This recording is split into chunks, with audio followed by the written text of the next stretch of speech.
ਤੁਸੀਂ ਸੁਣ ਰਹੇ ਹੋ Chawla news network Toronto CNN Toronto. ਸਤਿ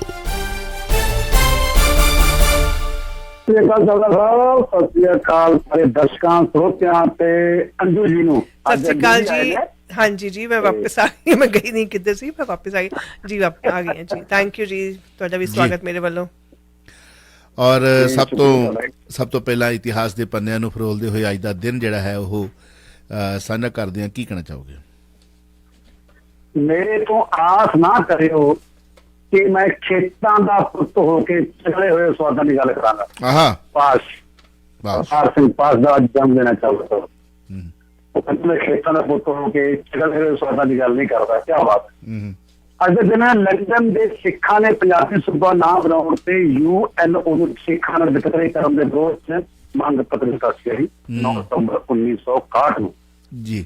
ਅੱਜ ਦੇ ਦਿਨ ਨਾਰਾ ਟੈਕਸ ਬਣਾਇਆ ਜੋ ਪੰਜਾਬ ਕੇ ਮੇਰੇ ਖਿਆਲ ਆਪ ਹੈਗੇ ਨਾ ਸਮਾਚਾਰ ਦੇ ਗਰੁੱਪ ਉਹਨਾਂ ਦਾ ਨੂੰ ਸੱਤਰ ਸਿੰਘ ਹੋਗੇ, ਸਵਰਨ ਸਿੰਘ ਹੋਗੇ ਤੇ ਦਲਜੀਤ ਸਿੰਘ ਅਭਿਆਸੀ ਨੇ ਗੋਲੀਆਂ ਮਾਰ ਕੇ ਕਤਲ ਕੀਤਾ ਸੀਗਾ। ਅੱਜ ਦੇ ਦਿਨ ਸੁਰਜੀਤ ਸਿੰਘ ਬਰਨਾਲਾ ਦੀ ਪੁਲਿਸ ਨੇ ਗੁਰਦੁਆਰਾ ਦੁੱਖਨ ਮਾਰਨ ਸਾਹਿਬ, ਸੁਰਜੀਤ ਸਿੰਘ ਬਰਨਾਲਾ ਸਰਕਾਰ ਸੀ, ਉਹਦੀ ਪੁਲਿਸ ਨੇ ਗੁਰਦੁਆਰਾ ਦੁੱਖਨ ਸਾਹਿਬ ਪਟਿਆਲਾ ਦੇ ਵਿੱਚ ਧਾਵਾ ਬੋਲਿਆ ਤੇ ਬੇਗੁਨਾਹ ਸਿੱਖਾਂ ਦੀਆਂ ਗ੍ਰਿਫਤਾਰੀਆਂ ਕੀਤੀਆਂ ਸੀਗੀਆਂ 9 ਸਤੰਬਰ 1986 ਨੂੰ। ਚਾਵਲਾ ਸਾਹਿਬ ਜੀ। ਦੋਸਤੋ, ਤੁਸੀਂ ਸੁਣਦੇ ਦੇਖਦੇ ਜਾ ਰਹੇ ਹੋ ਚਾਵਲਾ ਨਿਊਜ਼ ਨੈਟਵਰਕ ਟੋਰਾਂਟੋ। ਮੈਂ ਤੁਹਾਡਾ ਦੋਸਤ ਅਤੇ ਦਿਲਬਾਗ ਸਿੰਘ ਚਾਵਲਾ। ਇਹ ਸਨ ਅੱਜ ਦਾ ਲੇਖਾ ਜੋਖਾ ਲੈ ਕੇ ਸਰਦਾਰ ਗੁਰਨਾਮ ਸਿੰਘ ਜੀ ਅਕੀਦਾ। ਤੇ ਫਿਰ ਅਗਲਾ ਕੁਐਸਚਨ ਜਿਹੜਾ ਹੈ ਉਹ ਪੰਜਾਬ ਦੀ ਰਾਜਨੀਤੀ ਤੋਂ ਸ਼ੁਰੂ ਕਰਦੇ ਹਾਂ। ਨਵਜੋਤ ਸਿੱਧੂ ਤੇ ਅਮਰਿੰਦਰ ਦੀ ਲੜਾਈ ਪੰਜਾਬ ਕਾਂਗਰਸ ਲਈ ਫਾਇਦੇ ਵਿੱਚ ਕਿਹਾ ਹੈ ਹਰੀਸ਼ ਰਾਵਤ ਨੇ। ਕਿਆ ਬਾਤ ਹੈ। ਲੋਕ ਤਾਂ ਸੋਚਦੇ ਨੇ ਕਿ ਵੀ ਇਹ ਟਿੰਡ 'ਚ ਕਾਨਾ ਮਹਿੰਗਾ ਪਊਗਾ, ਕਾਂਗਰਸ ਨੂੰ ਬਾਜੀ ਹੋਰ ਵੱਜ ਸਕਦੀ ਹੈ ਕਿਸੇ ਦੀ, ਪਰੰਤੂ ਹਰੀਸ਼ ਰਾਵਤ ਹੁਣੀ ਕੁਝ ਹੋਰ ਹੀ ਕਹਿ ਰਹੇ ਨੇ। ਕੀ ਕਹਿਣਾ ਚਾਹੋਗੇ? ਹਰੀਸ਼ ਰਾਵਤ ਦਾ ਬਿਆਨ ਦਾ ਕਮਾਲ ਦਾ। ਚਾਵਲਾ ਸਾਹਿਬ, ਆਪਾਂ ਆਮ ਤੌਰ ਤੇ ਚਰਚਾ ਕਰਦੇ ਹਾਂ ਕਿ ਨਵਜੋਤ ਸਿੱਧੂ ਤੇ ਕੈਪਟਨ ਅਮਰਿੰਦਰ ਸਿੰਘ ਦੀ ਲੜਾਈ ਆਪਸੀ ਲੋਕਾਂ ਨੂੰ ਬੁੱਧੂ ਬਣਾਉਣ ਵਾਸਤੇ ਹੋ ਰਹੀ ਹੈ ਤੇ ਉਹਨਾਂ ਦਾ ਕਹੇ ਸਪਸ਼ਟ ਕਹਿ ਦਿੱਤਾ ਕਿ ਨਵਜੋਤ ਸਿੱਧੂ ਤੇ ਅਮਰਿੰਦਰ ਦੀ ਲੜਾਈ ਜਿਹੜੀ ਹੈਗੀ ਆ ਕਾਂਗਰਸ ਲਈ ਬਹੁਤ ਫਾਇਦੇਮੰਦ ਹੋਏਗੀ। ਉਹ ਕਹਿੰਦੇ ਤੇ ਵਧੀਆ ਗੱਲ ਹੈ, ਦੋਵੇਂ ਚਰਚਾ ਵਿੱਚ ਹੈ ਗਿਆ ਕਿ ਉਹ ਆਪਣੀ ਗੱਲ ਰੱਖ ਰਿਹਾ ਤੇ ਆਪਣੀ ਗੱਲ ਰੱਖ ਰਿਹਾ ਤੇ ਮਾੜੀ ਗੱਲ ਕੀ ਹੈ। ਉਹ ਕਹਿੰਦੇ ਪੰਜਾਬ ਦੇ ਵਿੱਚ ਬਹੁਤ ਸਾਰੀਆਂ ਮੁਹਿੰਮਾਂ ਜੰਮ ਜਾਂਦੀਆਂ ਨੇ। ਪੰਜਾਬ ਜਿਹੜਾ ਹੈਗਾ ਬਹੁਤ ਹੀ ਕਮਾਲ ਦਾ ਸੂਬਾ ਹੈਗਾ ਜਿੱਥੇ ਕਿ ਆਪੋ ਆਪਣੇ ਤਰੀਕੇ ਦੇ ਨਾਲ ਲੋਕ ਆਪਣੀ ਗੱਲ ਰੱਖਦੇ ਆ ਤੇ ਲੀਡਰ ਰੱਖਦੇ ਆ। ਕਹਿੰਦਾ ਇਹ ਚੰਗੀ ਗੱਲ ਆ। ਨਵਜੋਤ ਸਿੱਧੂ ਆਪਣੀ ਗੱਲ ਰੱਖ ਰਹੇ ਨੇ, ਅਮਰਿੰਦਰ ਆਪਣੀ ਗੱਲ ਰੱਖ ਰਹੇ ਨੇ ਤੇ ਦੋਵੇਂ ਲੀਡਰ ਜਿਹੜੇ ਹੈਗੇ ਨੇ ਪੰਜਾਬ ਕਾਂਗਰਸ ਦੇ ਭਲੇ ਦੀ ਗੱਲ ਕਰ ਰਹੇ ਨੇ। ਇਹ ਗੱਲ ਆਮ ਤੌਰ ਤੇ ਚਾਵਲਾ ਸਾਹਿਬ ਦੇਖੀ ਜੇ ਜਾਵੇ ਤੇ ਸਪਸ਼ਟ ਤੌਰ ਤੇ ਹੁਣ ਤੱਕ ਦੋਵੇਂ ਲੀਡਰਾਂ ਨੇ ਪੂਰੇ ਮੀਡੀਆ ਨੂੰ, ਪੂਰੀ ਪੰਜਾਬ ਦੀ ਸਿਆਸਤ ਆਪਣੇ ਉੱਤੇ ਕੇਂਦਰ ਰੱਖੀ ਆ। ਦੋਵੇਂ ਲੀਡਰਾਂ ਨੇ ਹੁਣ ਤੱਕ ਕਾਫੀ ਕਈ ਮਹੀਨੇ ਹੋ ਗਏ ਤੇ ਇਹ ਸੱਚ ਵੀ ਹੈ ਕਿ ਹਰ ਘਰ ਚਰਚਾ ਪਹੁੰਚੀ ਆ। ਮਤਲਬ ਕਿ ਜਿਹੜਾ ਨਾ ਇੱਕ ਵਿਦਵਾਨ ਨੇ ਕਿਹਾ ਸੀਗਾ ਨੈਗੇਟਿਵ ਚਰਚਾ ਵੀ ਕਈ ਵਾਰੀ ਪੋਜ਼ਿਟਿਵ ਬਣ ਜਾਂਦੀ ਆ। ਨੈਗੇਟਿਵ ਚਰਚਾ ਵੀ ਕਹਿੰਦੇ ਇੱਕ ਵਾਰੀ ਕਈ ਵਾਰੀ ਪੋਜ਼ਿਟਿਵ ਬਣ ਜਾਂਦੀ ਹੈ ਤੇ ਨੈਗੇਟਿਵ ਚਰਚਾ ਹੋਈ ਨਹੀਂ ਨਾ ਜੀ, ਪਰ ਮੈਨੂੰ ਪੋਜ਼ਿਟਿਵਿਟੀ ਵਰਤ ਰਹੀ ਬਦਲ ਰਹੀ ਹੈ ਕਿ ਲੋਕਾਂ ਦੇ ਨਾਲ ਵੀ ਤਾਂ ਗੱਲ ਜਾ ਰਹੀ ਹੈ ਨਾ। ਸਿੱਧੂ ਨੂੰ ਬਹੁਤ ਵੱਡੇ ਤੌਰ ਤੇ ਲੋਕ ਪਿਆਰ ਕਰਦੇ ਆ ਤੇ ਅਮਰਿੰਦਰ ਨੂੰ ਪਿਆਰ ਕਰਦੇ ਆ ਤੇ ਦੂਜੀਆਂ ਪਾਰਟੀਆਂ ਦੀ ਚਰਚਾ ਘਟ ਗਈ ਤੇ ਦੋਵੇਂ ਲੀਡਰਾਂ ਦੀ ਕਾਂਗਰਸ ਵਰਸਸ ਕਾਂਗਰਸ ਬਣ ਕੇ ਰਹੇਗੀ, ਜਿਹੜਾ ਕਿ ਆਮ ਲੋਕਾਂ ਦੇ ਮੁੱਦੇ ਵੀ ਖਤਮ ਹੋ ਗਏ ਤੇ ਆਮ ਸਿਆਸੀ ਪਾਰਟੀਆਂ ਚਰਚਾ ਹੀ ਪੰਜਾਬ ਦੇ ਜਿਹੜੇ ਮੀਡੀਆ ਵਿੱਚ ਬਹੁਤ ਘੱਟ ਹੈ। ਨਮੂਨੀ ਨਿੱਕੀ ਨਿੱਕੀਆਂ ਖਬਰਾਂ ਲੱਗਦੀਆਂ ਨੇ। ਆਮ ਤੋਂ ਵੱਡੇ ਸਮਾਗਮ ਕਰਦੇ ਆ ਸੁਖਬੀਰ, ਵੱਡਾ ਇਕੱਠ ਹੁੰਦਾ ਪਰ ਦੋ ਕਾਲਮ ਖਬਰ ਲਾ ਕੇ ਫੋਟੋ ਲਾ ਕੇ ਗੱਲ ਨਿਬੇੜ ਦਿੰਦੇ ਆ ਵੱਡੇ ਅਖਬਾਰ। ਸੋ ਪਰ ਇਹਨਾਂ ਦੋਵਾਂ ਦੀ ਚਰਚਾ ਲੀਡ ਬਣੀ ਇਹਨਾਂ ਦੀ, ਅੱਜ ਵੀ ਲੀਡ ਬਣੀ ਹੈ ਇਹ ਗੱਲ ਇੱਕ ਦੋ ਅਖਬਾਰਾਂ ਦੀ। ਤੇ ਇਹਦਾ ਮਤਲਬ ਇਹ ਹੈ ਕਿ ਉਹਨਾਂ ਨੇ ਚਰਚਾ ਬਤੌਰਨ ਚ ਕਾਮਯਾਬੀ ਹਾਸਲ ਕੀਤੀ ਹੈ। ਕਾਂਗਰਸ ਵਿਰੋਧੀ ਤੇ ਨਜ਼ਦੀਕ ਉਂਗਲ ਆ ਕੇ ਨਵਜੋਤ ਨੇ ਇੱਕ ਤਰ੍ਹਾਂ ਪੰਜਾਬ ਵਿੱਚ ਕਾਂਗਰਸ ਨੂੰ ਚਰਚਾ ਵੀ ਲਿਆਂਦਾ ਗਿਆ। ਇਹ ਹਰੀਸ਼ ਰਾਵਤ ਨੇ ਮੰਨ ਲਿਆ। ਚਾਵਲਾ ਦੋਸਤੋ, ਤੁਸੀਂ ਸੁਣਦੇ ਦੇਖਦੇ ਜਾ ਰਹੇ ਹੋ ਚਾਵਲਾ ਨਿਊਜ਼ ਨੈਟਵਰਕ ਟੋਰਾਂਟੋ ਤੇ ਅਗਲਾ ਕੁਐਸਚਨ ਤੁਹਾਡਾ ਵੀ ਹੋ ਸਕਦਾ 9058131320 ਤੇ ਤੁਸੀਂ ਕਾਲ ਕਰਕੇ ਸਵਾਲ ਕਰ ਸਕਦੇ ਹੋ। ਹਿਮਾਲਿਆ ਤੇ ਪਹੁੰਚ ਰਹੇ ਨੇ ਬਲੈਕ ਕਾਰਬਨ। ਖਬਰ ਪੜ੍ਹੀ ਸੀ ਕਾਫੀ ਦਿਨ ਪਹਿਲਾਂ, ਕੁਛ ਨਹੀਂ ਹੋਣ ਵਾਲੀ ਵੀ ਗੱਲ ਆਈ ਸੀ ਕਿ ਪਾਣੀ ਦਾ ਪੱਧਰ ਵੱਧ ਜਾਣਾ, ਕੁਛ ਨਹੀਂ ਫਰਕ ਪੈਣ ਲੱਗਾ, ਗਲੇਸ਼ੀਅਰ ਪਿਘਲਣ ਲੱਗੇ ਨੇ। ਵਾਡੀਆ ਇੰਸਟੀਚਿਊਟ ਆਫ ਹਿਮਾਲਿਆ ਜਿਓਲੋਜੀਕਲ ਨੇ ਇੱਕ ਖੋਜ ਕੀਤੀ ਹੈ। ਇਹਦੇ ਉੱਤੇ ਲੇਖ ਪਹਿਲਾਂ ਵੀ ਛਪ ਚੁੱਕੇ ਨੇ, ਲੋਕਾਂ ਨੇ ਇਸ ਨੂੰ ਸੁਣਿਆ ਵੀ ਹੈ ਔਰ ਵੱਡੇ ਵੱਡੇ ਮਹਾਰਥੀ ਜਿਹੜੇ ਨੇ ਇਸ ਨੂੰ ਲੈ ਕੇ ਗੰਭੀਰ ਨੇ। ਕੀ ਕਹਿਣਾ ਚਾਹੋਗੇ? ਚਾਵਲਾ ਸਾਹਿਬ ਬੜਾ ਗੰਭੀਰਤਾ ਦੀ ਗੱਲ ਹੈਗੀ ਆ। ਕਹਿੰਦੇ ਵੀ ਯੂਰਪ ਵੱਲੋਂ ਤੇ ਵੱਖ-ਵੱਖ ਭਾਰਤ ਦੇ ਖੇਤਰਾਂ ਵੱਲੋਂ ਤੇ ਹੋਰ ਨਾਲ ਗੁਆਂਢੀ ਸੂਬਿਆਂ ਵਿੱਚੋਂ ਜਿਹੜੇ ਬਲੈਕ ਕਾਰਬਨ ਹੈਗੇ ਆ ਉਹ ਗਲੇਸ਼ੀਅਰਸ ਨੂੰ ਜਿਹੜਾ ਹਿਮਾਲਿਆ ਦੇ ਉੱਪਰ ਪਹੁੰਚ ਰਹੇ ਆ। ਹਾਲਾਤ ਇਹ ਆ ਕਹਿੰਦੇ ਹੁਣ ਜੇ ਮਾਪੀ ਗਈ ਆ ਉੱਥੇ ਦੀ, ਉਹ ਕਹਿੰਦੇ ਵੀ ਬਲੈਕ ਕਾਰਬਨ ਦੀ ਜਿਹੜੀ ਮਾਤਰਾ ਹੈਗੀ ਆ 0.01 ਤੋਂ ਲੈ ਕੇ 6.62 4.62 4.62 ਮਾਈਕਰੋਗ੍ਰਾਮ ਪ੍ਰਤੀ ਕਿਊਬਿਕ ਮੀਟਰ ਪਾਈ ਗਈ ਹੈ। ਇਹ ਕਹਿੰਦੇ ਕਾਫੀ ਖਤਰਨਾਕ ਲੈਵਲ ਹੁੰਦੀ ਆ। ਤੇ ਜਿਹੜੀ ਇਹ ਖੋਜ ਹੈਗੀ ਆ ਇਹ ਸਪਸ਼ਟ ਕਰਦੇ ਆ ਕਿ ਹਿਮਾਲਿਆ ਜਿਹੜੇ ਗਲੇਸ਼ੀਅਰ ਹੈਗੇ ਆ ਉਸ ਟਾਈਮ ਪਿਘਲ ਰਹੇ ਹੈਗੇ ਆ। ਤੇ ਇਸ ਤੋਂ ਪਹਿਲਾਂ ਦੀ ਗੱਲ ਇਹ ਚੱਲੀ ਚੱਲ ਸਾਹਿਬ ਕਿ ਜਿਹੜੀ ਓਜ਼ੋਨ ਦੀ ਪਰਤ ਹੈ ਆਪਣੀ, ਆਪਾਂ ਨੂੰ ਜਿਹੜੀ ਕਿ ਪੂਰੀ ਦੁਨੀਆ ਨੂੰ ਪੂਰੇ ਵਿਸ਼ਵ ਨੂੰ ਬਚਾ ਰਹੀ ਆ ਗਲਤ ਕਿਰਨਾਂ ਤੋਂ, ਜਿਹੜੀਆਂ ਕਿ ਬੈਂਗਣੀ ਕਿਰਨਾਂ ਵਗੈਰਾ ਹੁੰਦੀਆਂ ਨੇ, ਤੇ ਸਾਨੂੰ ਬਚਾਉਣ ਲੱਗੀ ਹੋਈ ਆ। ਤੇ ਉਹਨਾਂ ਕਿਰਨਾਂ ਦਾ ਵੀ ਕਹਿੰਦੇ ਨੁਕਸਾਨ ਆਪਣੇ ਤੇ ਹੋ ਸਕਦਾ, ਓਜ਼ੋਨ ਦੀ ਪਰਤ ਨੂੰ ਨੁਕਸਾਨ ਹੋ ਸਕਦਾ। ਜੇਕਰ ਗਲੇਸ਼ੀਅਰ ਪਿਘਲਦੇ ਆ ਤੇ ਤਾਂ ਆਕਸੀਜਨ ਦੀ ਜਿਹੜੀ ਮਾਤਰਾ ਹੈਗੀ ਆ ਉਹ ਘਟ ਸਕਦੀ ਆ। ਤੇ ਇਨਸਾਨੀ ਜਨਜੀਵਨ, ਪ੍ਰਕਿਰਤਿਕ ਜਨਜੀਵਨ ਜਿਹੜਾ ਕਿ ਆਪਣਾ ਇਹ ਪ੍ਰਕਿਰਤੀ ਹੈਗੀ ਆ ਇਹ ਤੇ ਜੀਵ ਜੰਤੂਆਂ ਦੇ ਉੱਪਰ ਬੜਾ ਵੱਡਾ ਪ੍ਰਭਾਵ ਪੈ ਸਕਦਾ ਹੈ ਜੇਕਰ ਇਹ ਇਸ ਬਾਰੇ ਅਜੇ ਤੱਕ ਵੀ ਇਨਸਾਨ ਨਾ ਸੰਭਲਿਆ। ਨੁਕਸਾਨ ਤਾਂ ਕਾਫੀ ਹੋ ਚੁੱਕਾ ਹੈ ਚਾਵਲਾ ਸਾਹਿਬ, ਹੁਣ ਵੀ ਸੰਭਲ ਜਾਈਏ ਤਾਂ ਸ਼ਾਇਦ ਆਪਣੀਆਂ ਅਗਲੀਆਂ ਜਿਹੜੀਆਂ ਹੈਗੀਆਂ ਨੇ ਆਪਣੀਆਂ ਜੋ ਆਬਾਦੀ ਅੱਗੇ ਆਉਣੀ ਆ, ਆਪਣੀ ਜੋ ਫਿਊਚਰ ਆਉਣਾ, ਫਿਊਚਰ ਦੇ ਮਨੁੱਖ ਹੈਗੇ ਆ ਉਹ ਬਚ ਸਕਦੇ ਆ ਚਾਵਲਾ ਸਾਹਿਬ। ਔਰ ਗਲੇਸ਼ੀਅਰ ਪਿਘਲਣ ਤੋਂ ਲੈ ਕੇ ਹੋਰ ਵੀ ਬੜੀ ਖਬਰਾਂ ਸੀ ਉਦੋਂ ਕਿ ਕੁਝ ਭਾਰਤ ਦੇ ਸ਼ਹਿਰ ਜਿਹੜੇ ਨੇ ਉਹ ਡੁੱਬ ਜਾਣਗੇ। ਕੁਝ ਇਕੱਲਾ ਭਾਰਤ ਨਹੀਂ, ਆਸੇ ਪਾਸੇ ਦੇ ਦੇਸ਼ ਨੇ ਉਹਨਾਂ ਦਾ ਵੀ ਜ਼ਿਕਰ ਹੋਇਆ ਸੀ ਉਦੋਂ ਕਿ ਸਾਨੂੰ ਚਾਹੀਦਾ ਹੈ ਕਿ ਅਸੀਂ ਇੱਕ ਲਹਿਰ ਜਿਹੜੀ ਹੈ ਆਉਣ ਵਾਲੀ ਸਾਡੀ ਜਨਰੇਸ਼ਨ ਵਾਸਤੇ ਦੁਨੀਆ ਵਿੱਚ ਵੀ ਜਿੱਥੇ ਵੀ ਦਰਖਤ ਜਿਹੜੇ ਨੇ ਧੜਾਧੜ ਕੱਟੇ ਜਾ ਰਹੇ ਨੇ ਉਹ ਲਾਏ ਵੀ ਜਾਣੇ ਚਾਹੀਦੇ ਨੇ। ਤੇ ਹੋਰ ਵੀ ਜਿਹੜੀਆਂ ਇਤਿਆਤ ਵਰਤੀ ਜਾਣੀ ਚਾਹੀਦੀ ਹੈ ਉਹ ਜ਼ਰੂਰ ਵਰਤੀ ਜਾਣੀ ਚਾਹੀਦੀ ਹੈ। ਪਰ ਅਸੀਂ ਹੂ ਕੇਅਰ ਵਾਲੀ ਜ਼ਿੰਦਗੀ ਜੀ ਰਹੇ ਹਾਂ ਸਾਰੇ। ਜੇਕਰ ਪਤਨੀ ਕਰੂਰ ਹੈ, ਕਈ ਥਾਵਾਂ ਤੇ ਹੁੰਦਾ ਹੈ ਪਤਨੀ ਪਤੀ ਨੂੰ ਕੁੱਟ ਧਰਦੀ ਹੈ, ਫੇਰ ਸਾਫ਼ ਸੁਥਰੀ ਹੋ ਜਾਂਦੀ, ਮੈਂ ਤਾਂ ਕੁਝ ਕੀਤਾ ਹੀ ਨਹੀਂ, ਇਹੀ ਚੰਦਰਾ। ਕਈਆਂ ਥਾਵਾਂ ਤੇ ਹੁੰਦਾ, ਕਈਆਂ ਥਾਵਾਂ ਤੇ ਪਤੀ ਵੀ ਹੁੰਦੇ ਨੇ। ਜੇਕਰ ਪਤਨੀ ਕਰੂਰ ਹੈ ਤਾਂ ਪਤੀ ਤਲਾਕ ਲੈ ਸਕਦਾ ਹੈ, ਕਿਹਾ ਪੰਜਾਬ ਤੇ ਹਰਿਆਣਾ ਦੀ ਮਾਨਯੋਗ ਹਾਈ ਕੋਰਟ ਨੇ। ਤੁਹਾਡੀ ਟਿੱਪਣੀ ਜਾਣਨਾ ਚਾਹਾਂਗਾ। ਚਾਵਲਾ ਸਾਹਿਬ ਹਿਸਾਰ ਦਾ ਕੇਸ ਤੇ ਜੇ ਪਤੀ ਕਰੂਰ ਹੋਵੇ ਤਾਂ ਪਤਨੀ ਤਲਾਕ ਨਹੀਂ ਲੈ ਸਕਦੀ?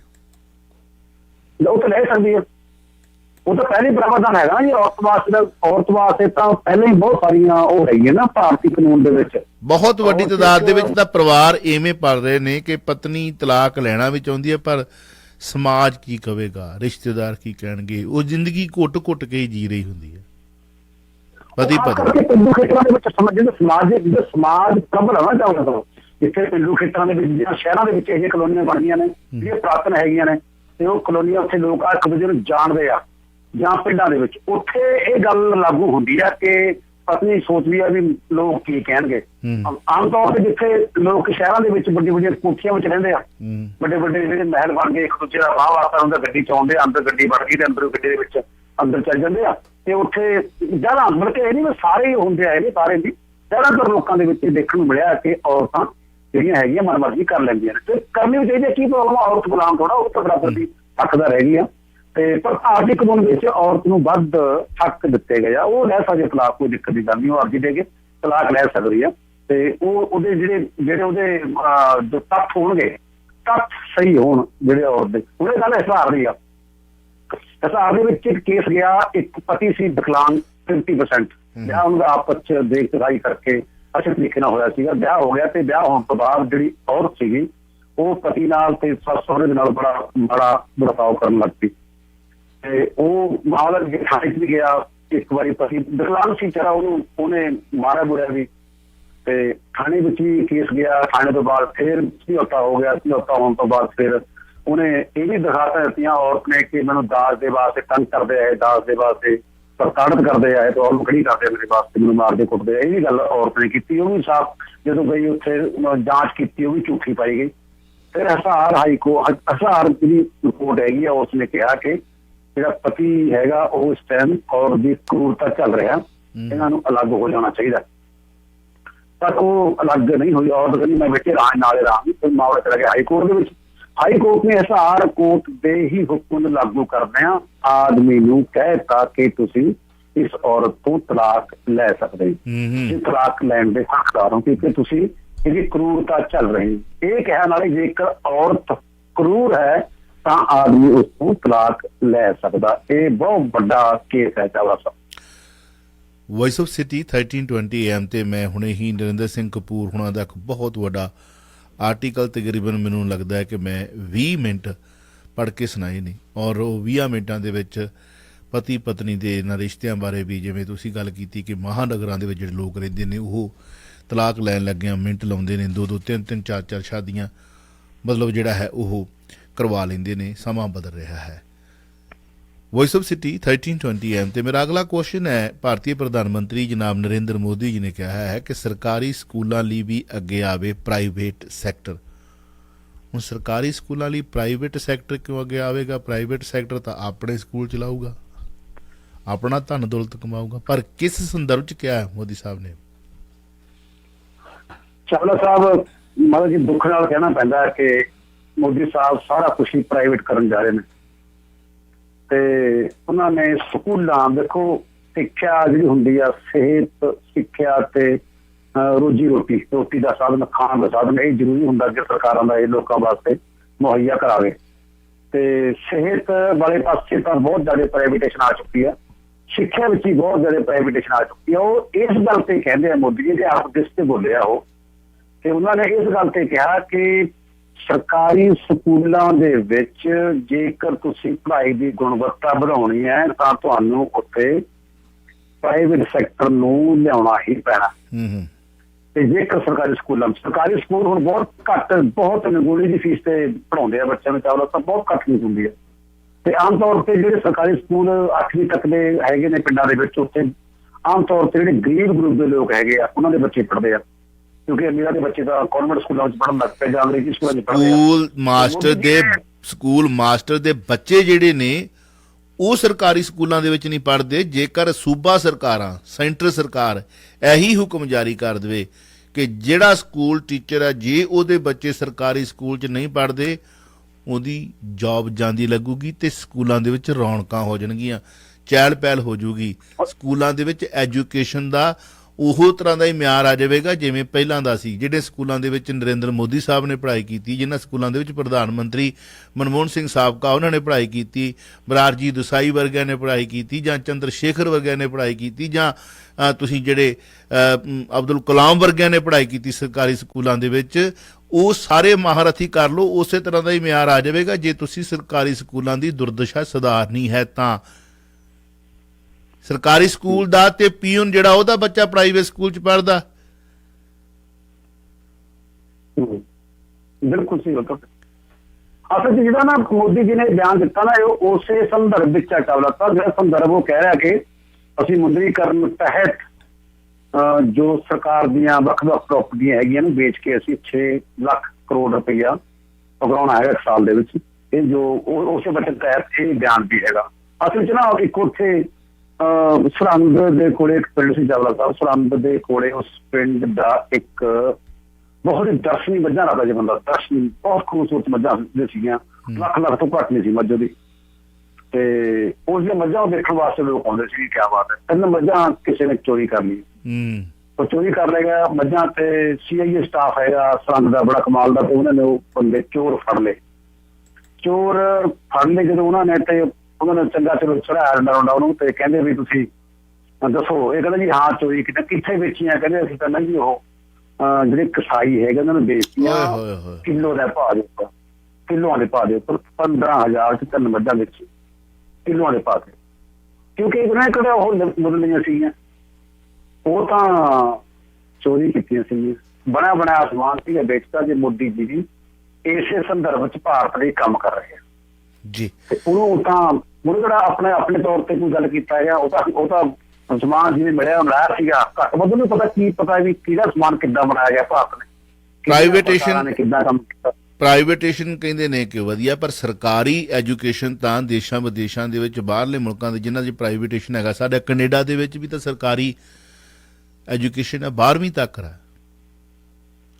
ਅਸੀਂ ਟੈਕਸ ਪੇ ਕਰਦੇ ਹਾਂ ਤੇ ਸੜਕਾਂ ਮਲਾਈ ਵਰਗੀਆਂ ਮਿਲਦੀਆਂ ਨੇ। ਉੱਥੋਂ ਦੇ ਲੋਕ ਟੈਕਸ ਪੇ ਵੀ ਕਰਦੇ ਨੇ। ਉੱਥੋਂ ਦੇ ਲੋਕ, ਜਿਹੜੀ ਤੁਸੀਂ ਐਜੂਕੇਸ਼ਨ ਦੀ ਗੱਲ ਕੀਤੀ ਹੈ, ਹੈਲਥ ਦੀ ਗੱਲ ਕੀਤੀ ਹੈ, ਡਜ਼ਨਟ ਮੈਟਰ। ਜੇ 130 ਕਰੋੜ ਬੰਦਾ ਤੇ 130 ਕਰੋੜ ਦੇ ਵਿੱਚੋਂ ਕਿੰਨੇ ਪਰਸੈਂਟ ਜਿਹੜੇ ਜੇ ਉਸ ਕਾਬਲੇ ਦੇ ਹਿਸਾਬ ਨਾਲ ਉਹ ਟੈਕਸ ਵੀ ਪੇ ਕਰਦੇ ਨੇ, ਤੇ ਟੈਕਸ ਬਿਜਲੀ ਦਾ ਬਿੱਲ ਤੁਹਾਡੇ ਘਰ ਦੇ ਵਿੱਚ ਆਉਂਦਾ ਹੈ, ਪਾਣੀ ਦਾ ਬਿੱਲ ਪੇ ਆਉਂਦਾ ਤੇ ਤੁਸੀਂ ਉਹਦੇ ਉੱਤੇ ਵੀ ਪੇ ਕਰਦੇ ਹੋ, ਉਹਦੇ ਤਾਂ ਗਊ ਸੈਸ ਵੀ ਲੱਗਾ ਹੁੰਦਾ ਕਿ ਉਹ ਬੱਚਿਆਂ ਲਈ ਐਜੂਕੇਸ਼ਨ ਪ੍ਰਾਈਵੇਟ ਕਰ ਦੇਣੀ, ਆਮ ਗਰੀਬ ਗੁਰਬੇ ਤੋਂ ਇਹਦਾ ਮਤਲਬ ਪੜ੍ਹਾਈ ਖੋਣ ਦੇ ਉਪਰਾਲੇ ਹੋ ਰਹੇ ਨੇ। ਖੈਰ ਨਹੀਂ ਵੇ, ਕਿਸਾਨਾਂ ਨੇ ਕਰਨਾਲ ਦੇ ਵਿੱਚ ਪੱਕਾ ਮੋਰਚਾ ਇੱਕ ਹੋਰ ਗੱਡ ਦਿੱਤਾ ਹੈ ਤੇ ਟਕੈਤ ਸਾਹਿਬ ਦਾ ਬਿਆਨ ਸੀਗਾ ਕਿ ਇਹ ਪੱਕਾ ਮੋਰਚਾ ਇੱਥੋਂ ਚੁਕਾ ਕੇ ਦਿੱਲੀ ਵਾਲਾ ਤੇ ਖੱਟੜ ਸਾਹਿਬ ਇੱਥੇ ਲਵਾਉਣਾ ਚਾਹੁੰਦੇ ਨੇ, ਇਹ ਉਹਨਾਂ ਦੀ ਰਾਜਨੀਤੀ ਹੈ, ਪਰ ਉਹ ਦੋਨਾਂ ਥਾਵਾਂ ਤੇ ਹੀ ਮੋਰਚਾ ਲਾ ਕੇ ਰੱਖਣਗੇ। ਉਸ ਤੋਂ ਬਾਅਦ ਚਡੂਨੀ ਸਾਹਿਬ ਤੇ ਸਰਦਾਰ ਸੁਖਬੀਰ ਸਿੰਘ ਬਾਦਲ ਦੇ ਸਿੰਘ ਫਸਣੇ ਸੀ, ਕਿਉਂਕਿ ਦੋਨਾਂ ਚੋਂ ਵੀ ਇੱਕ ਝੂਠ ਬੋਲਦਾ। ਹੁਣ ਕਿਹੜਾ ਬੋਲਦਾ ਉਹ ਰੱਬ ਜਾਣਦਾ, ਉਹਦੀ ਗੱਲ ਬਾਅਦ ਚ ਕਰਾਂਗੇ, ਪਰੰਤੂ ਕਿਸਾਨਾਂ ਨੇ ਲਾਇਆ ਕਰਨਾਲ ਵਿੱਚ ਪੱਕਾ ਮੋਰਚਾ, ਉਹਦੇ ਬਾਰੇ ਕੀ ਕਹਿਣਾ ਚਾਹੋਗੇ? ਕਿਸਾਨ ਪੱਕਾ ਮੋਰਚਾ ਲਾ ਕੇ ਬਹਿ ਗਏ। ਚਾਵਲਾ ਸਾਹਿਬ ਦੇਖੋ, ਉਹਨਾਂ ਦੇ ਜਿਹੜੇ ਕਿ ਅਧਿਕਾਰੀ DIG DC ਕਮਿਸ਼ਨਰ ਲੈਵਲ ਦੇ ਬੰਦੇ ਮੁਲਾਕਾਤ ਕਰ ਰਹੇ ਆ ਬਾਰ-ਬਾਰ ਕਿਸਾਨਾਂ ਦੇ ਨਾਲ। ਕਿਸਾਨਾਂ ਦੀ ਤਾਂ ਆਪਣੀ ਚਰਚਾ ਪਹਿਲਾਂ ਵੀ ਕਰ ਚੁੱਕੇ ਆ, ਇੱਕੋ ਮੰਗ ਤੇ ਖੜੇ ਆ ਕਿ ਜਿਹੜਾ ਬੰਦਾ ਹੋਏਗਾ SDM ਉਸ ਬੰਦੇ ਨੂੰ ਦਰਖਾਸਤ ਕਰੋ, ਉਹਦੇ ਖਿਲਾਫ ਕੇਸ ਦਰਜ ਕਰੋ ਤਾਂ ਅਸੀਂ ਸੰਤੁਸ਼ਟ ਹੋਵਾਂਗੇ। ਪਰ ਉਹ ਕਹਿ ਰਹੇ ਵੀ ਨਹੀਂ, ਇਸ ਗੱਲ ਤੇ ਨਹੀਂ ਸਰਕਾਰ ਮੰਨ ਨਹੀਂ ਰਹੀ। ਇਹ ਤੋਂ ਇਹ ਸਪਸ਼ਟ ਹਵਾਲਾ ਲਿਖਿਆ, ਇਹ ਗੱਲ ਜਿਹੜੀ ਪਕੜ ਕੀਤੀ ਸੀ ਗੱਲ ਕਿ ਇਹਦਾ ਮਤਲਬ ਇਹ ਆ ਕਿ ਉਹਨਾਂ ਦੇ ਪਿੱਛੇ ਕੋਈ ਹੋਰ ਸਿਆਸੀ ਸੱਤਾਧਾਰੀ ਬੰਦਾ ਹੈਗਾ ਜਿਹੜਾ ਕਿਸੇ ਨੇ ਆਰਡਰ ਕੀਤਾ ਕਿ ਇਹਨਾਂ ਨੂੰ ਇਹ ਕਹਿ ਦਿਓ ਕਿ ਕੁੱਟੋ ਮਾਰੋ ਉਹਨੂੰ, ਸਿਰਫ ਉਹਨਾਂ ਦੇ ਪਿੱਛੇ ਕੋਈ ਹੋਰ ਆ, ਤਾਂ ਹੀ SDM ਬਚਾਇਆ ਜਾ ਰਿਹਾ, ਤਾਂ ਹੀ ਉਸਨੂੰ ਲਾਭ ਵਾਲਾ ਉਹਦਾ ਦੇ ਕੇ ਭੇਜਿਆ, ਇੱਥੇ ਬਦਲੀ ਕੀਤੀ ਹੈ, ਉਹਨੂੰ ਡਿਵੀਜ਼ਨ ਸੈਕਟਰੀ ਬਣਾਇਆ ਉਹਨੂੰ। ਅੱਛਾ, ਵਾਹ ਜੀ ਵਾਹ। ਮਤਲਬ ਪਿੱਛੇ ਹਾਂ ਕਿਸਾਨ ਜਿਹੜੇ ਹੈਗੇ ਆ ਉਹ ਬੈਠੇ ਨੇ ਚਾਵਲਾ ਸਾਹਿਬ ਆਮ ਤੌਰ ਤੇ ਫੁੱਟਪਾਥ ਦੇ ਉੱਪਰ ਜਾਂ ਸੜਕਾਂ। ਹੁਣ ਇਹਦਾ ਇੱਥੇ ਹੁਣ ਕੀ ਕਹੋਗੇ? ਇੱਕ SDM, ਜਦੋਂ ਆਪਾਂ ਕਿਸਾਨ ਮੁੱਦਿਆਂ ਦੀ ਗੱਲ ਕੀਤੀ, ਬਿੱਲ ਪੜ੍ਹ ਕੇ ਦਿਖਾਏ, ਉਹਦੇ ਵਿੱਚ ਕਿਸਾਨਾਂ ਦਾ ਮਾਈ ਬਾਪ ਵੀ ਤੁਹਾਨੂੰ ਜੇ ਇਹ ਬਿੱਲ ਪਾਸ ਹੋਣ ਤੋਂ ਬਾਅਦ ਕੋਈ ਕਿਸਾਨਾਂ ਨੂੰ ਉਹਨਾਂ ਦੀ ਕਿਸੇ ਤਰ੍ਹਾਂ ਦੀ ਸਮੱਸਿਆ ਹੈ ਤੇ SDM ਨੇ ਹੱਲ ਕਰਨੀ। ਇਹੀ SDM ਜਿਹੜਾ ਕਹਿੰਦਾ ਵੀ ਇੱਕ ਵੀ ਕਿਸਾਨ ਜਿਹੜਾ ਹੈ ਉਹ ਮੇਰੇ ਸਾਹਮਣੇ ਆਵੇ ਤੇ ਸਿਰ ਪਾਟਾ ਹੋਣਾ ਚਾਹੀਦਾ ਵਾ। ਤੇ ਇਹੋ ਜਿਹੇ SDM ਹੋਰ ਸਟੇਟਾਂ ਦੇ ਵਿੱਚ ਵੀ ਹੋਣਗੇ, ਹੋਰ ਥਾਵਾਂ ਤੇ ਵੀ ਹੋਣਗੇ ਜਿੱਥੇ ਕਿਸਾਨਾਂ ਨੇ ਆਪਣੀਆਂ ਮੁਸ਼ਕਲਾਵਾਂ ਲੈ ਕੇ ਜਾਣੇ ਸੀ, ਮਾਈ ਬਾਪ ਆ ਸਾਡੇ ਨਾਲ ਧੋਖਾ ਹੋਇਆ। ਇਸ ਤਰ੍ਹਾਂ ਦੀ ਸੁਣਵਾਈ ਹੋਊਗੀ ਕਿ ਉਸ SDM ਨੂੰ ਬਜਾਏ ਇਸ ਦੇ ਕਿ ਉਹਨੇ ਗਲਤ ਤਰੀਕੇ ਦੇ ਨਾਲ ਪੁਲਿਸ ਨੂੰ ਉਕਸਾਇਆ ਹੈ, ਉਹਨੂੰ ਸਜ਼ਾ ਮਿਲਣੀ ਚਾਹੀਦੀ ਹੈ। ਉਹਨੂੰ ਤੁਸੀਂ ਕਹਿੰਦੇ ਆ ਕਿ ਹੋਰ ਤਰੱਕੀ ਦੇ ਕੇ ਮਾਲਦਾਰ ਅਹੁਦਾ ਦੇ ਦਿੱਤਾ। ਕਿਆ ਬਾਤ! ਇਹਦਾ ਮਤਲਬ ਪਿੱਛੇ ਥਾਪੜਾ ਕਿਸੇ ਹੋਰ ਦਾ ਵੱਡਾ, ਤੇ ਉਹਦੇ ਕੋਲ ਪ੍ਰੂਫ ਹੈ, ਸਬੂਤ ਹੈ ਵੀ ਆਹ ਦੇਖੋ, ਜੇ ਤੁਸੀਂ ਮੈਨੂੰ ਕਿਹਾ ਸੀ ਮੈਂ ਤੁਹਾਡਾ ਹੁਕਮ ਵਜਾਇਆ। ਹਾਂਜੀ, ਦਾਲ ਦੇ ਵਿੱਚ ਕੁਝ ਕਾਲਾ ਨਹੀਂ, ਦਾਲ ਕਾਲੀ। ਖੈਰ ਹਰੀ ਮੇ ਆਪਾਂ ਅਗਲੀ ਕਾਲ ਲੈ ਲੈਣੇ ਜੀ। ਵੈਲਕਮ, ਸਵਾਗਤ ਹੈ ਜੀ, ਸਤਿ ਸ੍ਰੀ ਅਕਾਲ ਵੀਰ ਜੀ। ਸਤਿ ਸ੍ਰੀ ਅਕਾਲ ਦੋਨਾਂ ਵੀਰਾਂ ਨੂੰ ਜੀ। ਵੀਰ ਜੀ, ਸਕੂਲ ਦੇ ਵਿੱਚ ਬਾਰੇ ਜਿਹੜਾ ਤੁਸੀਂ ਐਜੂਕੇਸ਼ਨ ਦੇ ਬਾਰੇ ਦਿੱਤੇ ਆ ਨਾ ਬਿਆਨ, ਬਹੁਤ ਤਗੜਾ, ਇਸ ਤੋਂ ਵੱਡਾ ਬਿਆਨ, ਇੰਨਾ ਸੁੱਚਾ ਸੱਚਾ ਬਿਆਨ, ਇੰਨਾ ਉੱਚਾ ਬਿਆਨ ਨਹੀਂ ਹੋ ਸਕਦਾ। ਸਲੂਟ ਹੈ ਤੁਹਾਨੂੰ। ਵਾਹਿਗੁਰੂ ਜੀ ਕਾ ਖਾਲਸਾ, ਵਾਹਿਗੁਰੂ ਜੀ ਕੀ ਫਤਿਹ। ਮਿਹਰਬਾਨੀ ਜਨਾਬ, ਥੈਂਕ ਯੂ। ਹਾਂਜੀ, ਕੀ ਕਹਿਣਾ ਚਾਹੋਗੇ? ਠੀਕ ਹੈ ਤੁਹਾਡੀ ਗੱਲ, ਕਹੇ ਹੋਰ ਤੁਸੀਂ ਕਹਿ ਇਸ ਗੱਲ ਦੇ ਵਿੱਚ ਦੋ ਗੱਲਾਂ ਦੇ ਵਿੱਚ ਦੋ ਸ਼ਬਦਾਂ ਕਈ ਵਾਰੀ ਹੋ। ਹਾਂਜੀ ਕਾਲਰ, ਵੈਲਕਮ ਜੀ, ਇਹਨੂੰ ਸਵਾਗਤ ਹੈ ਜੀ। ਹਾਂਜੀ ਪ੍ਰਭਾਤ ਸਿੰਘ ਜੀ, ਸਤਿ ਸ੍ਰੀ ਅਕਾਲ। ਸਤਿ ਸ੍ਰੀ ਅਕਾਲ ਜੀ। ਹਾਂ ਕਿਹਦਾ ਜੀ, ਸਤਿ ਸ੍ਰੀ ਅਕਾਲ।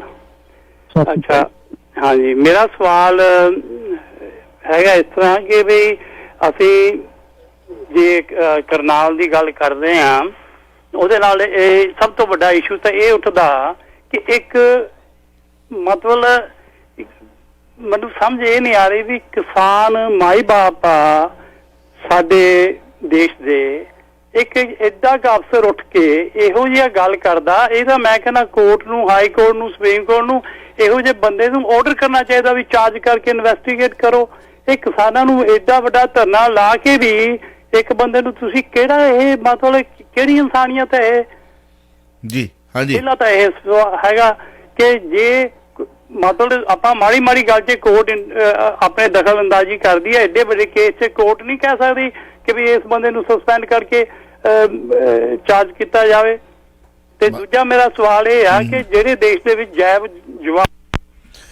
ਲਓ ਜੀ, ਤੁਹਾਡੀ ਲਾਈਨ ਕੱਟੀ ਗਈ, ਮੇਰੇ ਹੱਥ ਇੱਧਰ ਸੀ, ਡਿਸਕਨੈਕਟ ਤੁਹਾਡੀ ਲਾਈਨ ਹੋਈ ਹੈ। ਸੋ ਕਿਹਦਾ ਸਾਹਿਬ, ਪਹਿਲੇ ਸਵਾਲ ਦਾ ਕੀ ਜਵਾਬ ਦੇਣਾ ਚਾਹੋਗੇ? ਦਰਅਸਲ ਹੁੰਦਾ ਵੈਸੇ ਏਦਾਂ ਆਮ ਤੌਰ ਤੇ ਪਹਿਲਾਂ ਵੀ ਹੁੰਦਾ ਹੈਗਾ, ਜੇਕਰ ਕੋਈ ਅਧਿਕਾਰੀ ਲੋਕਾਂ ਮਤਲਬ ਜਨ ਦੇ ਵਿਰੁੱਧ ਕੋਈ ਕਾਰਵਾਈ ਕਰਦਾ ਨਾ, ਉਹਦਾ ਸ਼ੋਅ ਮੋਟੋ ਨੋਟਿਸ ਲੈ ਲਿਆ ਜਾਂਦਾ। ਪਹਿਲਾਂ ਵੀ ਇਸ ਤਰ੍ਹਾਂ ਹੋਇਆ ਕਈ ਵਾਰੀ, ਇਸ ਵਾਰੀ ਵੀ ਲਿਆ ਗਿਆ ਐਸਐਮ ਦੇ ਮਾਮਲੇ ਦੇ ਸੰਬੰਧ ਵਿੱਚ, ਕਿਉਂਕਿ ਉਹਨੇ ਕੀਤਾ ਵੀ ਹਲਕਾ ਤੇ ਕੁੱਟਮਾਰੀ ਬਹੁਤ ਹੋਈ ਹੈ, ਇੱਕ ਬੰਦਾ ਮਰ ਵੀ ਗਿਆ, ਕਤਲ ਹੋਇਆ ਜੀ ਏਦਾਂ ਨਹੀਂ ਹੋਇਆ। ਵੈਸੇ ਹੋਣਾ ਚਾਹੀਦਾ ਹੈ, ਹੋਣਾ ਚਾਹੀਦਾ ਸੀਗਾ। ਉਹਨਾਂ ਨੇ ਗੱਲ ਕੀਤੀ ਹੈ ਨਾ, ਇਹ ਗੱਲ ਬਿਲਕੁਲ ਵਾਜਬ ਹੈ। ਇਹ ਅਦਾਲਤ ਵੱਲੋਂ ਸ਼ੋ ਮੋਟੋ ਨੋਟਿਸ ਲੈ ਕੇ ਇਹਦੀ ਕਾਰਵਾਈ ਕਰਨੀ ਚਾਹੀਦੀ ਸੀ, ਪਰ ਕਈ ਵਾਰੀ ਨਹੀਂ। ਅਦਾਲਤਾਂ ਜਿਹੜੀਆਂ ਹੈਗੀਆਂ ਨਾ, ਕਈ ਵਾਰੀ ਸੱਤਾਧਾਰੀ ਦੇ ਪੱਖ ਵਿੱਚ ਧੋ ਜਾਂਦੀਆਂ ਨੇ, ਤੇ ਨਿਆਂਪਾਲਕਾ ਦੀ ਗੱਲ ਜਿਵੇਂ ਕਿ ਚਲੋ ਇਹ ਲੰਮੀ ਹੋ ਜਾਣੀ ਆਪਣੇ, ਪਰ ਉਹ ਇਹ ਕਾਲਰ ਦੀ ਗੱਲ ਸਹੀ ਹੈ, ਵਾਜਬ ਹੋ ਜਾਣਾ ਚਾਹੀਦਾ ਸੀਗਾ ਜੀ। ਕਿਸਾਨਾਂ ਨੇ ਕਰਨਾਲ ਦੇ ਵਿੱਚ ਪੱਕਾ ਮੋਰਚਾ ਲਾਤਾ। ਟਕੈਤ ਸਾਹਿਬ ਨੇ ਕਿਹਾ ਕਿ ਸਾਨੂੰ ਭੜਕਾਉਣਾ ਚਾਹੁੰਦੇ ਨੇ। ਹਾਂਜੀ, ਅਸੀਂ ਭੜਕਣਾ ਨਹੀਂ ਹੈ। ਪਰ ਦੂਜੇ ਪਾਸੇ ਸਰਦਾਰ ਸੁਖਬੀਰ ਸਿੰਘ ਬਾਦਲ ਹੁਣਾਂ ਦਾ ਬਿਆਨ ਆਇਆ ਸੀ ਕੱਲ੍ਹ ਕਿ ਸਰਦਾਰ ਗੁਰਨਾਮ ਸਿੰਘ ਚਡੂਨੀ ਹੁਣਾਂ ਨੇ ਮੈਨੂੰ ਫੋਨ ਕੀਤਾ ਕਿ ਇੱਥੇ ਮਤਲਬ ਜਿਹੜਾ ਮੋਰਚੇ ਵਾਸਤੇ ਲੰਗਰ ਭੇਜਿਆ ਜਾਵੇ। ਹੁਣ ਚਡੂਨੀ ਸਾਹਿਬ ਕਹਿੰਦੇ ਨੇ ਕਿ ਮੈਂ ਇਹ ਗੱਲ ਕਹੀ ਨਹੀਂ। ਉਧਰ ਸ਼੍ਰੋਮਣੀ ਕਮੇਟੀ ਨੇ ਮੋਰਚੇ ਤੇ ਲੰਗਰ ਪਹੁੰਚਾਉਣ ਦੀ ਸੇਵਾ ਆਪਣੇ ਹੱਥ ਵਿੱਚ ਲਈ ਹੈ। ਚਲੋ ਇਹ ਤਾਂ ਵੈਸੇ ਵੀ ਉਹਨਾਂ ਦਾ ਧਰਮ ਹੈ, ਫਰਜ਼ ਹੈ ਕਿ ਜਿੱਥੇ ਇਹੋ ਜਿਹਾ ਕੋਈ ਕੰਮ ਹੁੰਦਾ ਉੱਥੇ ਤਾਂ ਵੈਸੇ ਸੰਗਤਾਂ ਆਪਣੇ ਆਪ ਹੀ ਬੌੜ ਪੈਂਦੀਆਂ ਨੇ। ਪਰ ਫਿਰ ਵੀ ਜਿਸ ਤਰ੍ਹਾਂ ਇਹ ਹੁਣ ਖੜਕੀ ਆਪਸ ਵਿੱਚ ਕੁੰਡੀਆਂ ਦੇ ਸਿੰਘ ਫਸੇ ਨੇ, ਦੋਨਾਂ 'ਚੋਂ ਇੱਕ ਤਾਂ ਝੂਠਾ ਹੈ, ਚਾਹੇ ਗੁਰਨਾਮ ਸਿੰਘ ਚਡੂਨੀ ਕਹਿ ਲਓ, ਚਾਹੇ ਸਰਦਾਰ ਸੁਖਬੀਰ ਸਿੰਘ ਬਾਦਲ। ਚਡੂਨੀ ਕਹਿੰਦਾ ਮੈਂ ਫੋਨ ਕੀਤਾ ਨਹੀਂ, ਹੋ ਸਕਦਾ ਫੋਨ ਕੀਤਾ ਵੀ ਹੋਵੇ, ਨਾ ਕੀਤਾ ਹੋਵੇ। ਮੈਂ ਸਵੇਰੇ ਵੀ ਗੱਲ ਕੀਤੀ ਸੀ ਕਿ ਅੱਜ ਦੀ ਇੱਕ ਤਕਨੀਕ ਚੱਲਦੀ ਹੈ, ਮੇਰੇ ਵਾਲੇ ਫੋਨ ਦਾ ਨੰਬਰ ਤੁਹਾਡੇ ਫੋਨ ਤੇ ਡਿਸਪਲੇ ਹੋ ਸਕਦਾ ਹੈ, ਹੁੰਦਾ ਵੀ ਹੈ। ਮੈਨੂੰ ਫੋਨ ਵੀ ਆਇਆ ਸੀ, ਵੀਰ ਜੀ ਨੇ ਕਮਲ ਇੱਥੇ ਸ਼ਾਇਦ ਸੁਣਦੇ ਵੀ ਹੁੰਦੇ ਨੇ, ਕਾਂਗਰਸੀ ਲੀਡਰ ਨੇ, ਉਹਨਾਂ ਦਾ ਇੱਕ ਦਿਨ ਫੋਨ ਆਇਆ। ਮੈਂ ਕੱਲ ਵੀ ਸਵੇਰੇ ਵੀ ਗੱਲ ਕੀਤੀ ਸੀ ਕਿ ਚਾਵਲਾ ਜੀ ਤੁਹਾਡਾ ਫੋਨ ਆ ਰਿਹਾ, ਕੀ ਗੱਲ ਹੈ? ਸਡਨਲੀ ਆਈ ਥਿੰਕ ਮੈਂ ਆਪਣੇ ਪਰਿਵਾਰ ਦੇ ਨਾਲ ਹੀ ਸੀਗਾ ਜੀ, ਹੁੰਦਾ ਅਸੀਂ ਪਰਿਵਾਰ ਦੇ ਵਿੱਚ ਹੀ ਬੈਠੇ ਸੀ। ਮੈਨੂੰ ਯਾਦ ਆ ਗਿਆ ਜੀ, ਬੈਠੇ ਪਰਿਵਾਰ ਦੇ ਨਾਲ ਬੈਠੇ ਸੀ, ਵਾਈਫ ਮੇਰੀ ਔਰ ਅਸੀਂ ਬੈਠੇ। ਮੈਂ ਕਿਹਾ ਜੀ ਨਾ, ਅਰਸ਼ ਵੀ ਨਾਲ ਸੀ। ਮੈਂ ਤਾਂ ਫੋਨ ਨਹੀਂ ਕੀਤਾ ਜੀ ਤੁਹਾਨੂੰ। ਕਹਿੰਦੇ ਨਹੀਂ ਨਹੀਂ ਨਹੀਂ ਤੁਸੀਂ ਕੀਤਾ। ਇੱਕ ਨਹੀਂ 3 ਵਾਰ ਫੋਨ ਆਇਆ। ਮੈਂ ਹੈਰਾਨ। ਕਹਿੰਦੇ ਤੁਹਾਡਾ ਨੰਬਰ ਡਿਸਪਲੇ ਹੋ ਰਿਹਾ ਜੀ। ਇਸੇ ਤਰ੍ਹਾਂ ਇੱਕ ਸੱਜਣ ਨੇ ਹੋਰ ਵੀ ਕੀਤਾ ਸੀ ਮੈਨੂੰ ਫੋਨ ਕਿ ਤੁਹਾਡਾ ਫੋਨ ਆਇਆ ਜੀ। ਉਹ ਵੀ ਜਾਣੀ ਪਛਾਣੀ ਮੀਡੀਆ ਦੇ ਵਿੱਚ ਸ਼ਖਸੀਅਤ ਹੋਈ ਵੀ ਤੁਹਾਡਾ ਫੋਨ ਆ ਰਿਹਾ ਚਾਵਲਾ ਜੀ, ਡਿਸਪਲੇ ਨੰਬਰ ਆ ਰਿਹਾ ਤੁਹਾਡਾ। ਇਸ ਤਰ੍ਹਾਂ ਦੀਆਂ ਹਰਕਤਾਂ ਹੋ ਸਕਦੀਆਂ।